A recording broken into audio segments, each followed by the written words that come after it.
So, it's your birthday, Matthew. Did you enjoy it? Did you enjoy your birthday? Yeah. Did you have fun? Went to dinner. That was cool. That was about all I did. It's good. Yeah. Should probably turn my lights on. How's it feel to be 32? Not great. Gotcha. Trying to get my color balance right. Hang on. I get it. Here we go. Yeah, it was a kind of lazy birthday. So Always good. yeah. You know, just typical not getting out of the house enough. So Yeah. Sit in solitary confinement. exactly. Nothing wrong with What that. more do you need? What more do you need? Sorry, I was looking at the notes to refresh myself on what exactly the hell happened this weekend. I was going to say, I think for you, your weekend probably started off really good with racing, and then it kind of just went downhill from there. It's kind of the vibe I would get. Yeah, the Cup Series was at least like kind of interesting, but yeah, it was like a fun little roller coaster ride where it was like, what? Yeah. Yeah. Are we ever going to get that Ryan Priest 2021? I have to say the year now. We'll get to that, but are we ever going to get that diecast review? Perhaps. I love the grin just start to develop right after you said perhaps, and you can just see, I can just see the gears turning, just. That's me realizing that I need to do that. Yeah. I think you got a Daniel Suarez one in there too, so you know, because I can see it. I can see it back there. Maybe. Started a new show this weekend. Started a new show. A new show Did this you? weekend. I've binged the hell out of it. What was Ted that? Lasso. Oh. That is a good show. I've heard great things about it. That is a wonderful show. If you're a soccer fan, you'll love it. If you're not a soccer fan, you'll probably also love it. I know a lot of non-soccer fans who do love it more than soccer fans. Mm. Focuses a lot about men's mental health. So while it makes me laugh every single episode more than any other episode of any television show I've ever watched, that is a real thing. Also very serious and has good messages, and you should give it a shot. It is Men's Mental Health Awareness Month, so Correct. Fittingly, the month that my birthday is in. same Z's. Hey, Matthew, for your birthday, we got you therapy. God, I I wish. Wow, that was like, I've never heard a sadder thing on this podcast. I've never heard a sadder. Thanks for tuning in, you guys. This is a barn burner of an episode so far. I've never heard anything so sad in my life on this show. Oh my goodness. Oh man, that is crazy. Let's turn my. Let me go a little darker than you guys because I'm a bad boy. It's a little bright. You're a bad guy? I'm a bad boy. I'm Here we Billie go. Eilish. Mm-hmm. You're the bad guy. Yeah. I was gonna say I have a fan right outside my door that I can do the thing, make it sound like my voice, like her just does. Oh my god. I'm experiencing I'm exhibiting very massive self-restraint to not DoorDash myself food. Number one, because the show's happening. Number two, because I fell asleep before the show and I was late and didn't make dinner, and I'm at a loss right now, but it's okay. I would just DoorDash the food, Davey. I would just go for it. It's honestly a tradition at this point. Yeah. That's fair. If you're playing the Fake Racers podcast drinking game, like, can I get reimbursed by JTN since it's kind of part of the show? Can I expense this? Can I put this on my taxes? I mean, you could. He's not saying no. That was not a no. This is the Fake Racers podcast. Back again for, I don't know, episode 70 something, Numbers. I believe. Episode whatever. Episode numbers. Quite honestly, I don't care about numbers. Who cares, right?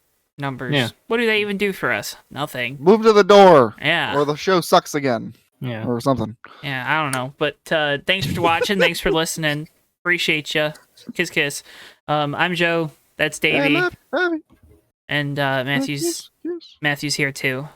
Hello. Having a grand old time. And we're back here. Not like we went anywhere, as it's pretty evident. But racing this weekend. We're going to talk about everything. Not that you care about our opinions, but because you want to listen to them. Yeah. And We have good opinions. I don't care. just tell us Yeah. we're wrong. You know, honestly, someone argue with me. I don't like it, but I love it. I remember when I argued with that one guy about the Indy 500 on TikTok. did he Didn't ever, I say- did he actually argue with you? You just kind of No. told him L. It's probably what I think that's. Yeah, I did kind of do that. Hey, it was really funny though. It was really funny though. I responded with the clown post picture to somebody on Twitter on Sunday, and they were like, it's a good one. And I'm like, no, you're supposed to be mad. I'm supposed to be mad. Yell at me. Yell at me. But obviously, this past weekend, NASCAR was in the Music City. Well, actually, 45 minutes outside of the Music City at the Nashville Super Speedway. Let's big elephant in the room, of course, is the no call on the caution after there was a late caution. Let me set you up here. It's like 11:45 at night for a race that was supposed to start at 5. So ending at 11:45 Eastern. I guess it is Central Time Zone. So whatever. Just had a caution.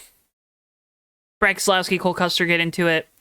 Sucks for both of them because they're both gonna probably get some decent finishes out of the race, and they both need those. Oh boy. And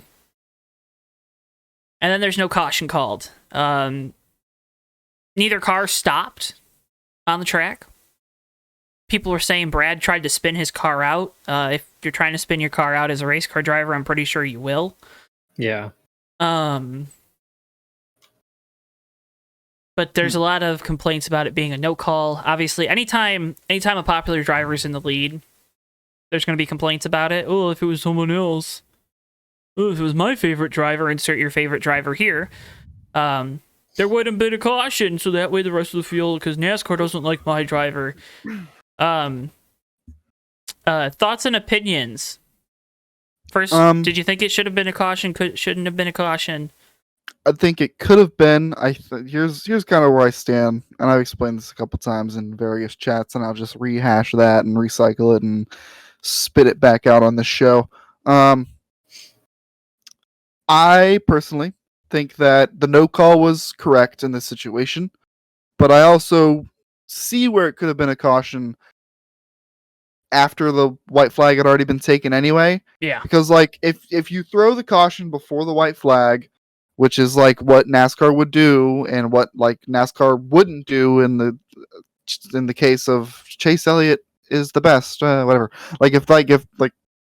If they threw the caution before the white flag, that is a premature yellow because Brad Keselowski is rolling still, and we can see him still rolling. He's just kind of hurt. When we come back around to the white flag lap, and we see him kind of like still not really able to move that well. That's when I would have kind of understood a yellow because I mean, he may as well have been stopped at that point.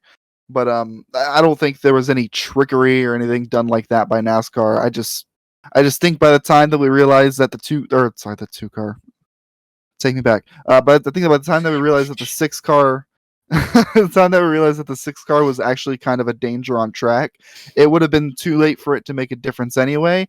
I think maybe in that case it could have been called because of a safety issue, but I understand the no call as well. I don't know why people are so up in arms. It literally could be argued either way, and I think NASCAR in the end made what would be the least controversial call by not calling it before the white, at least. Yeah, I don't have a problem with the no call.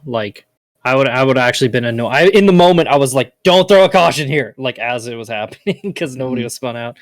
I was honestly kind of surprised Brad didn't pull a Kyle Busch move and just U-turn onto pit road and park it, but NASCAR probably wouldn't have liked that.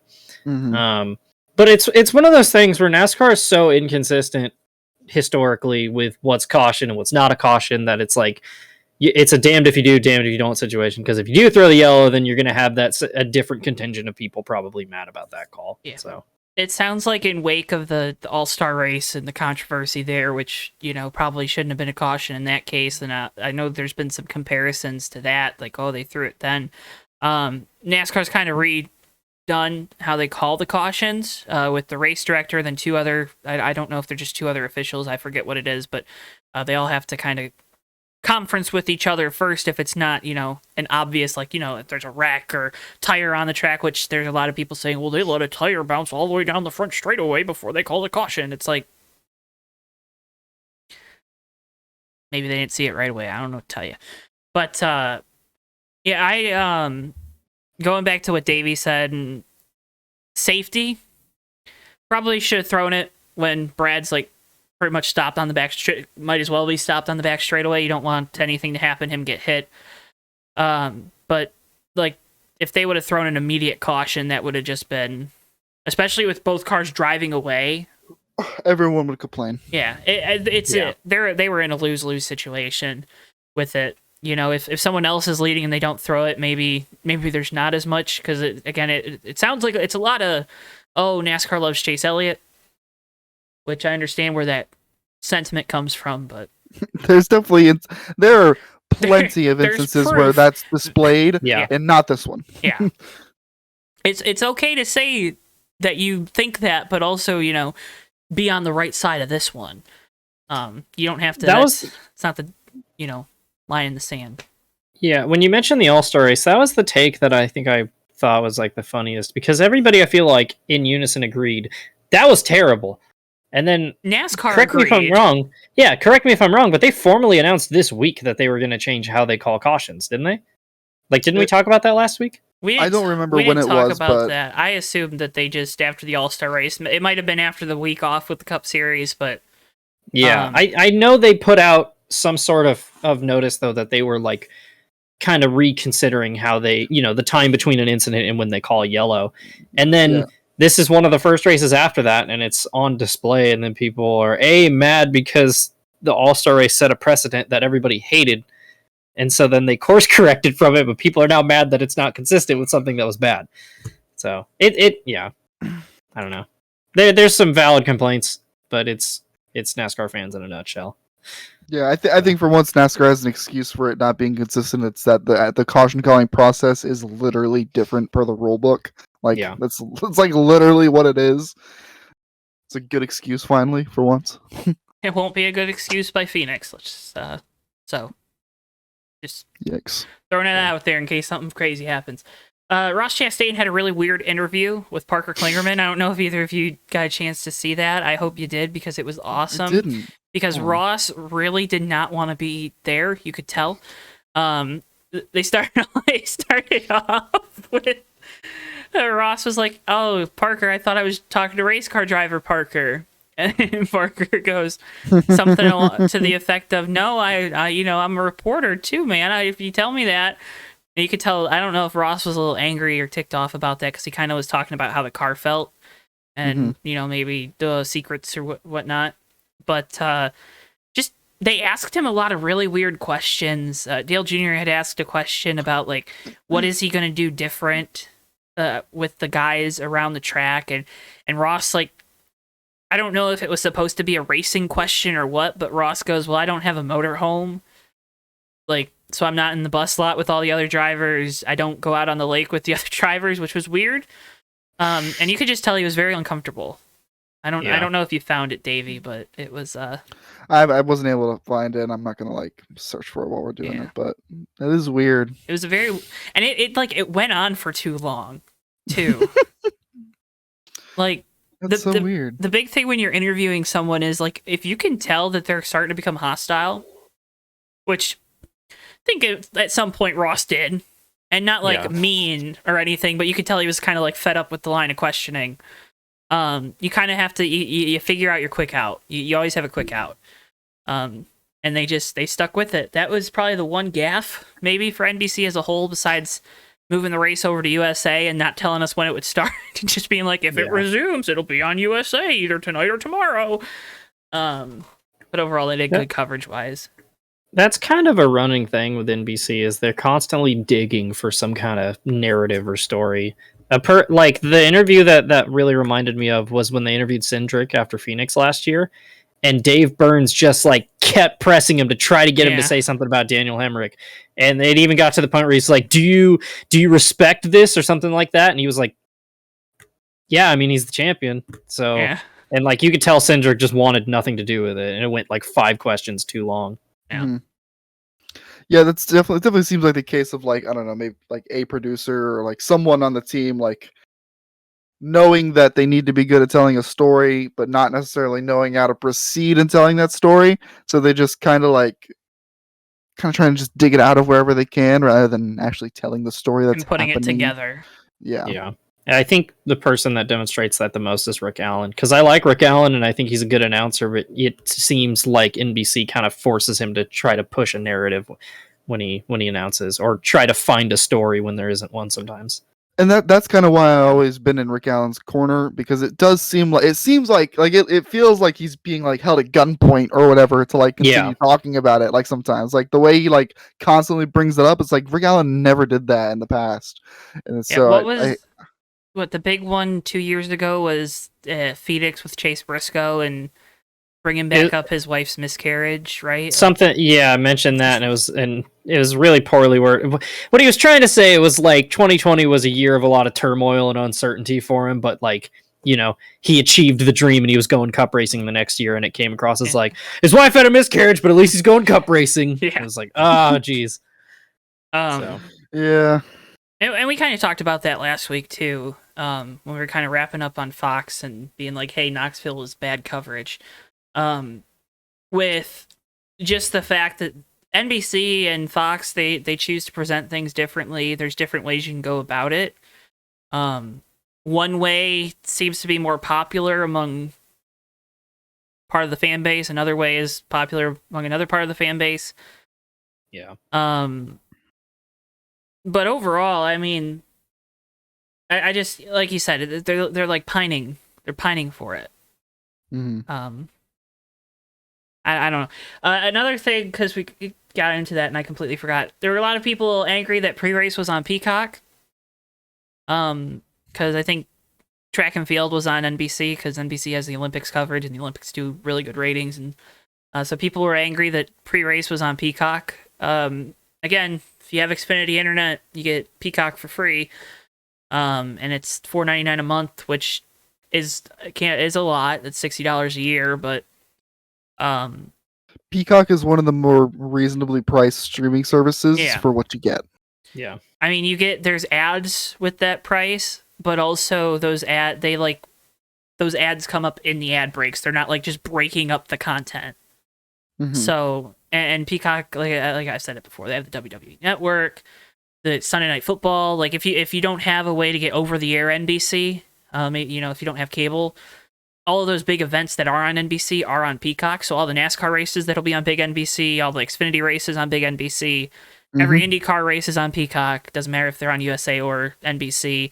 Sunday Night Football, there's a couple soccer matches on there as well. Yep. Every Supercross, motocross race also.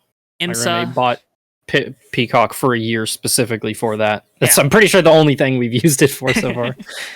So watch a lot of soccer on Peacock. Oh yeah. So it's like you said, it's one of the more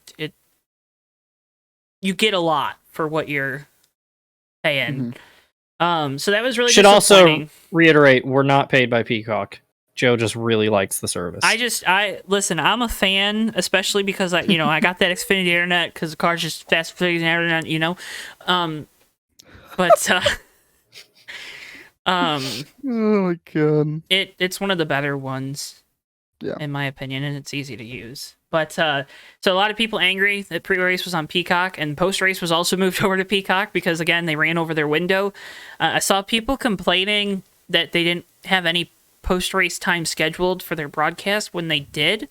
With the race starting at 5, their coverage window was till 9, 3.5-hour race that gives them like 30 minutes for post-race, which is, I think, a perfect amount of time for a big post-race. And they even the day before they had post-race on USA with Xfinity, which people were like, well, they did it for Xfinity, why didn't they do it for Cup? Again, the race got delayed, so they kind of have to work with I know they're just Yeah. showing Law and Order reruns on USA, but guess what? They paid to air those. So, so yeah, I mean, again, get Peacock. It's worth it, especially now with the NASCAR coverage over. But any other thoughts on NBC this weekend? They had a cool graphic everyone was going crazy over about the single lug wheels, and Yeah. again, it helps to have a younger technical mind like Steve Letarte as part of your broadcast team, I think. Yeah. They did good. Yeah. It was fun. It was a good broadcast. NBC presentation is always top notch when it comes to sports. So I enjoyed it. TV, of course, has a hand in late start times. Another common complaint was the late start time this weekend. It was hot, and I'm looking at you, Nashville Superspeedway. Let people bring coolers in, for Christ's sake. Yeah, what the hell, man? Second year in a row you did that. How many tracks do that? Not many. I know I've never had that issue. Never. I know Charlotte and Sonoma don't. Those are the only two tracks I've been to. So Daytona doesn't. So it's not an SMI thing. Then. Yeah, by using advanced statistical analysis, every single track except Nashville allows it. Correct. According to my research. If we pull together knowledge on this show, Nashville's the only track in the world even that doesn't allow coolers. In this known universe. Mm-hmm. Can you believe that? So, again, for a track that wasn't able to sell out like they were last year, that's probably on the chopping block. I feel like not that the racing's bad, but I feel like it's a venue that is on the chopping block because of where it's located. Obviously, SMI has an interest in going to the fairgrounds with all the renovations that they want to do and be the promoter there. So, not that it always felt like this Nashville Superspeedway thing was just to see how the city reacted to having NASCAR racing in close to the city, but I bet they'd react a lot better if they could bring their water and beer into the grandstands. Yeah. It's on if they screw it up, like it's a missed opportunity because Nashville's going through this massive like cultural explosion to where like I think I talked about this on the show, but how like for a few years Austin was the cool new city and now there's too many people there. So now Nashville's the cool city where everybody's moving to. So. Yeah, and I think we may have touched on it after the Nashville GP last year. Yeah, I went and I felt that and I saw it and like it's just like Nashville, like while it is exactly the city you expect, it's also not the city you expect. Like a lot of tech companies were moving to Nashville, like obviously like people like Justin Marks who are in tune with that, they see that, and obviously I think the Nashville shop for Trackhouse is like kind of on the side right now, business. but like yeah, that's where they have all their business. But like Justin Marks having a dad who was in Silicon Valley and like is in tune with all the tech people and like there's like that is a big like there's a mass like movement of like tech companies and all these businesses that are moving to Nashville. Like there's a lot of like corporate opportunity. There's a lot of fans that are moving, like or potential fans that are moving to Nashville. Like it's a perfect time to get in while it's hot. Nashville's popping. Yeah, I mean, again, this track just got bought too by SMI, so it was weird. It was weird. Put coolers, and don't complain about the late start time because it was a later start because of the heat. Like when it was announced at the start of the year or whenever they announced the start times, that's why, because it was hot. Make it a Saturday night race. Yeah, that's what I'm saying. If you're gonna keep it in June and you insist on keeping it where it is on the schedule, Saturday night race. I don't know. I don't know what else to tell you. But Bubba Wallace has no pit crew. Honestly, he'd probably be better if he didn't have a pit crew. We're not gonna go into the people criticizing the guy too much for what he said. Oh my god, no driver has ever said anything angrily over the radio before. Oh my god. How's Kevin Harvick doing this season? Literally the first. Oh. Yeah, how's Kevin Harvick doing this season? Yeah. How about Kurt Busch 10 years ago? I mean, so they actually just read an article. I guess Kurt's kind of trying to help Bubba with all that, trying to say, "Hey, don't be like me." That's pretty much what I got from That's it. Nice. That's nice. Kind of funny, but it's nice. But yeah, so the 2311 23 car and the 45 had a lot of pit struggles early. These are the two new Gibbs crews. Like, there's no doubt about it, right? To get their pit crews from Joe Gibbs. Again, they're not Joe Gibbs racing cars and information, and there's not everything shared between those two teams, but Joe Gibbs Racing at the end of the day is the one that holds all the guards with trying to improve this pit crew. They don't really have a reason to. Because it's not like 2311 is going to go to Trackhouse or go to Hendrick. Trying to think of who else. Penske. I don't know if Penske leases out crews to anyone outside of their group. But, those are your options, and they're all on other, or RCR, I guess. They're all on other, within other groups, so. It's just wild how consistently terrible they are. Did you remember at the start of the year, everyone was talking about Blaney's pit crew was so bad, they're so bad.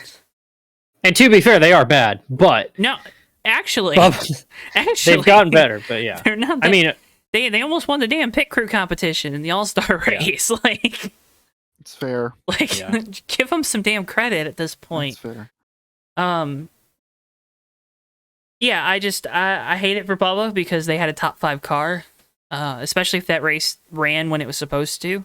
Felt like the Toyotas were really good in the heat, and then when it got cooler throughout the night, it kind of went away. Cool racetracks make up for a lot of things when your car isn't perfect.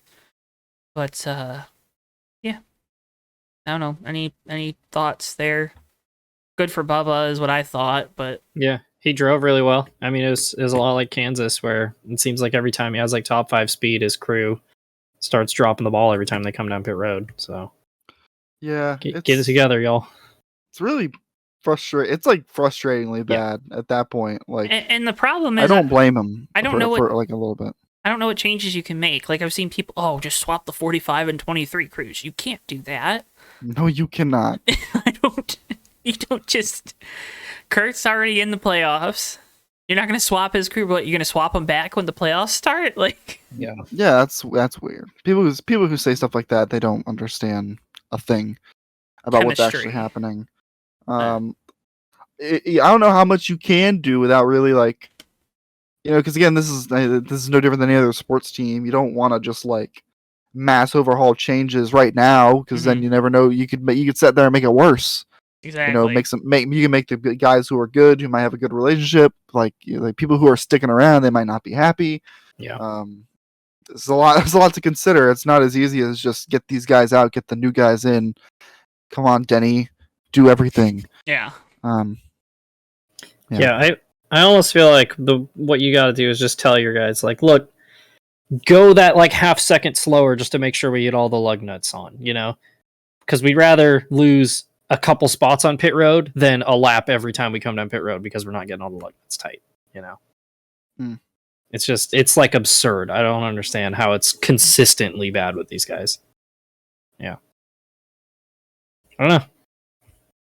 Get good, scrub. That's tough. That's tough. I just wouldn't leave the lug nuts tight or loose, but that's just me. Oh, also speaking of NASCAR banned teams from doing what the 43 team did at Kansas. Where they cut apart the rim? Yeah, they can't do that. Why exactly? I don't know. I just thought it was the funniest rule change ever because they're like, no saws over the wall. Or whatever saw they used. I don't know. I'm not a big saw guy. But do you think a team could back up a tow truck to the other side of the pit wall and like hitch the car, rotate it over the wall, and that way it's not over the wall? Do you think how creative can we get? I don't understand, like, why the no saw? Yeah, that doesn't. Yeah, make that's any weird. sense. That's really weird. If you're gonna insist on this new tech and stuff, and you have to use it, right? Is what we've been told, and you do. Give teams an out in case they screw up. They should at least be able to run the rest of the laps. They're not going to win, but nonetheless, Justin Allgaier won, led most of the laps. Matt's happy. Yeah. It was hot. I think like eight drivers had to be taken to the infield care center after the race. All that. Apparently, the Xfinity cars were hotter inside than the Cup cars were on, or like the early part of Sunday. Which, good job, NASCAR. You fixed the Cup cars being too hot. I think it was also a little bit cooler on Sunday, but They had this problem at Indy a few years ago where they had the side windows on the Xfinity cars, and so they were just ovens basically. So they probably had the same aero setup here too. Why did they oven the cold food about hot food? Also, Ty Gibbs tried to turn Sam Mayer head on into the outside wall. That's Ty Gibbs football, baby. I mean, this is okay. Good. Yeah, that's cool. That's normal. Moving on. Like what? Yeah, it's very he on did brand. that. Like it's like not surprising anymore. When you ever wonder when he's gonna stop taking every single thing so personally? No, he's just a man of God. God takes everything personally, right? That's what I was taught. That's what I've heard. Yeah. Yeah. That's what I've heard. What would Jesus do? Probably hook Sam Mayer into the wall. Definitely not forgive. Is that what Ty Gibbs thinks? But putting Jesse Iwuji into the outside wall here, go to just the corner. Yeah.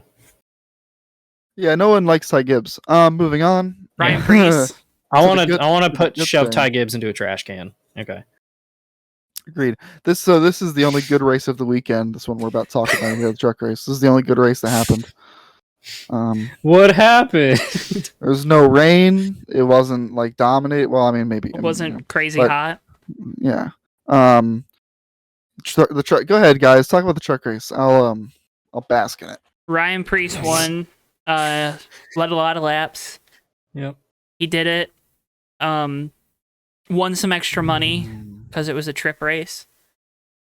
There was a questionable 4-wide move by Ty Majeski. Oh my god! I forget who the truck all the way on the outside was. Race! You good? Yep. Okay. But I know Grant Enfinger was also involved. Enfinger got destroyed in that crash, dude. He hit so hard. He really did.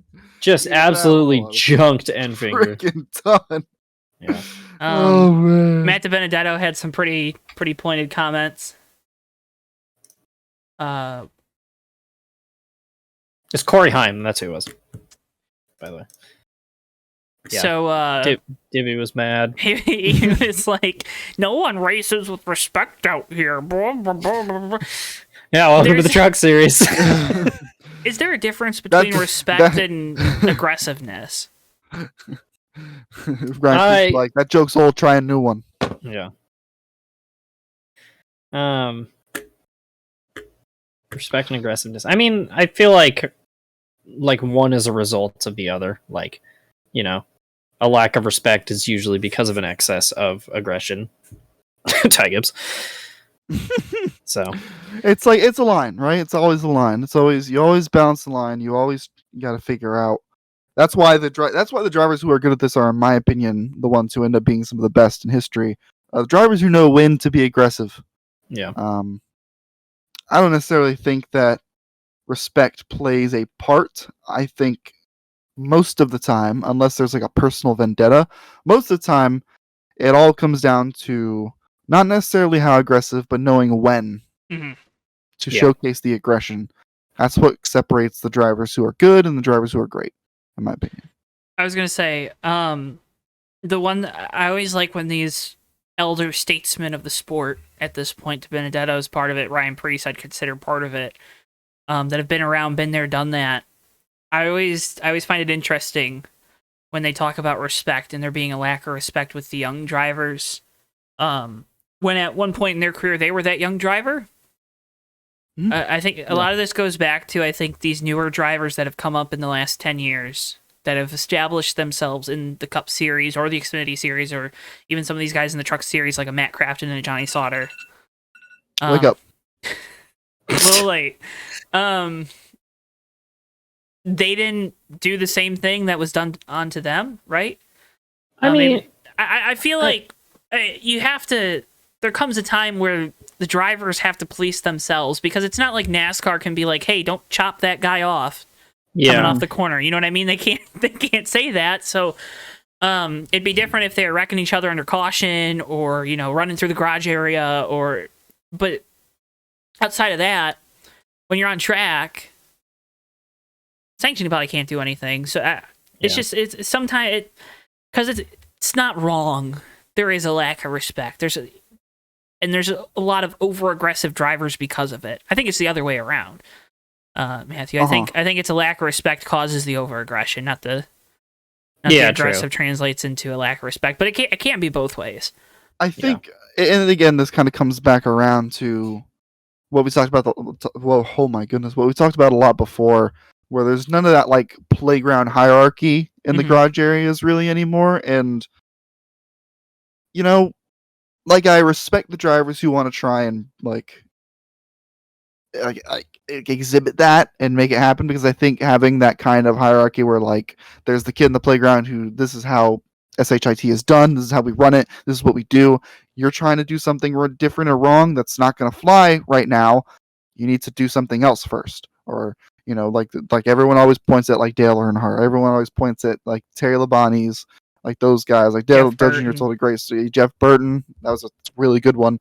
Everyone points to those guys, and again, it's hard to pick a guy, which we've tried to do over and over on the show. It's hard to pick a guy who's going to spearhead that effort in the current era, in the current garage area.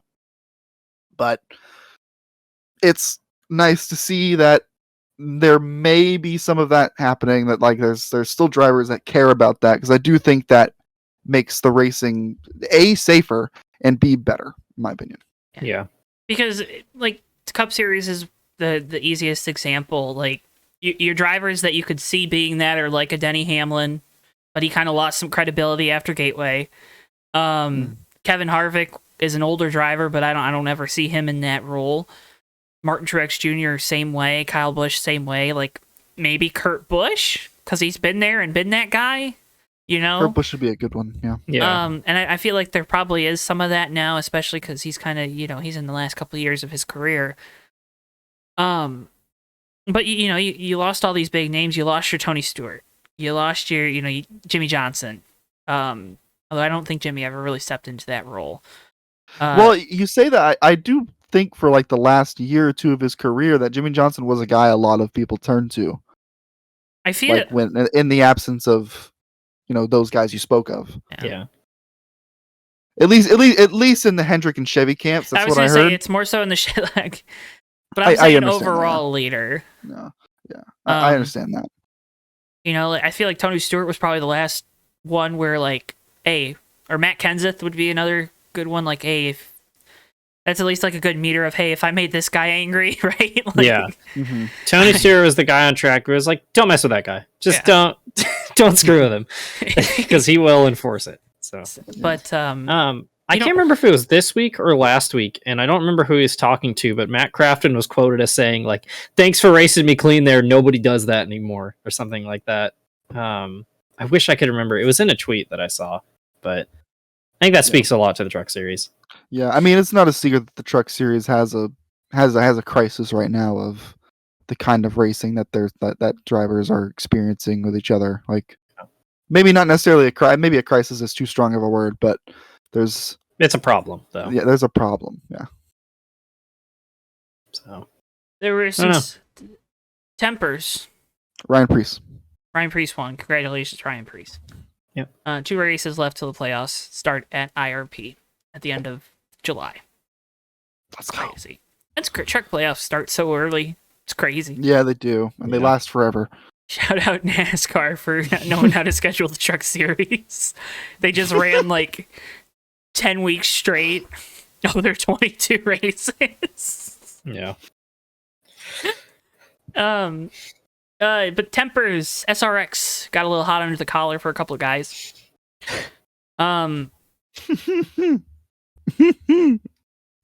Uncle Mike is back. Uncle Mike. Paul Tracy is mad at Elio. 20 years later, and Elio's still clowning on Paul Tracy. And Paul Tracy was actually lagging back, ready to wreck Elio, and they told him no, or they threw a caution flag or something. I don't know what it was. It was their fun flag.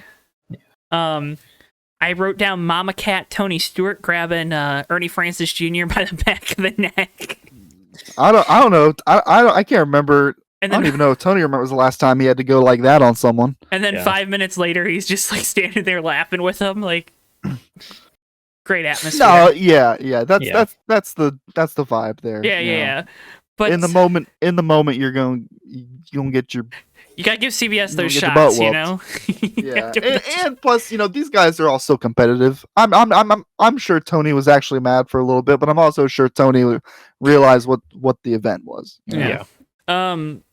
So the thing with Michael Waltrip, Ryan Hunter-Reay bumped him coming off of turn 2, and then Hunter-Reay just dove it down into 3, and Mikey came down 2, like, but Hunter-Reay was not going to make that corner without hitting the 15, even if he held his line. I don't care what people say.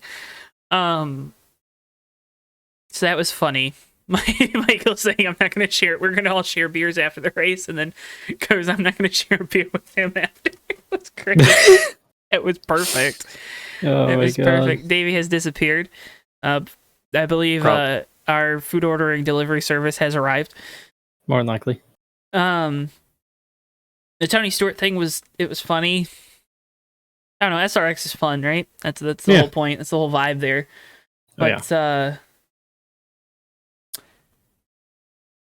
Tony had some pretty strong post race comments.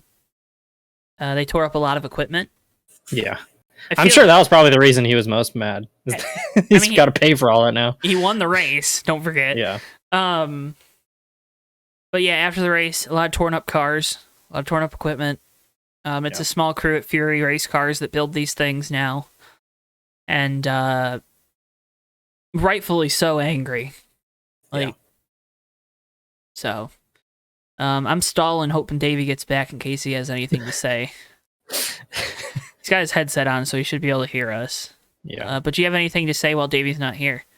I have nothing to say. My DoorDash driver's lost. Okay, you go help them. Yeah, I feel like that's SRX in a nutshell. So Thought the racing was good too. oh yeah. Thought the racing was good this weekend. Drivers looked a lot more comfortable with it not being 120 degrees Yeah. in the Florida humidity. So yeah. Yep. We talked about Chicago Street Course last week. I'm trying to think. Is there anything? Did I miss any big news this week? I don't think I did. Martin Truex Jr. said he's back. Oh Ricky yeah. Stenhouse signed an extension. Junior Motorsports Dale Jr. says he wants a cup team. Yep. I got one. Oh. Ryan Preece won in Nashville. Big news there. A lot of people blowing the Dale Jr. thing out of proportions, in my opinion, for the clicks. Oh, Dale Jr. says he wants a cup team. Oh, like, really? Wow, Yeah, crazy. he said that multiple times. Yeah. But he also said, I don't want to spend, how much was it? Like $20 million on a charter? Yeah, but this time he said it on the Dale Jr. download, drunk at a bar. Yeah. Yeah. But, yeah. That was some good ad placement right there by you. Yeah. It was. Welcome to McDonald's. My name's Bubba Wallace. I did. My damn McDonald's drive-through voice, man. It's awful. Oh, do it right now for us real quick. Yeah, they can hear you smiling. Did you know that? Do your McDonald's drive-through voice. Okay, I just pulled up. Yeah, do the little beep noise for the headset. I don't know what it sounds like. Let's go beep. Beep.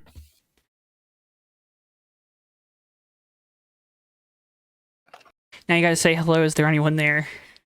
Sorry, I usually hold on. We'll get into this. I usually wait longer, so hold on. Stop.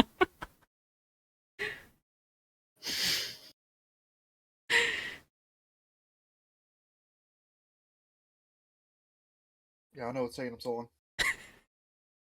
Hi, thank you for choosing McDonald's. My name is Joe. What can I get started for you today? Can I get a large 10-piece nugget meal with a Coke? Any sauce with that? No sauce. All right, so I got a large 10-piece nugget meal with a Coke. Can I get you anything else? That'll be it. All right. $8.36 first window. I don't know what it costs. You gotta do the like. That was good. And you're like, what? McDonald's is a good job. And you're like, no, I'm not done yet. McDonald's is a good. It was awful because our drive-through speakers were right by the freeway, and there was no noise wall, so like you couldn't hear the person ordering half the time if they were in like the outer lane. So yeah, they never got that noise wall. I think they just kind of said deal with it. So there were a lot of orders that had to get fixed when they got to the back cash window, but we made it work. Weekend preview: SRX is going to be at Stafford.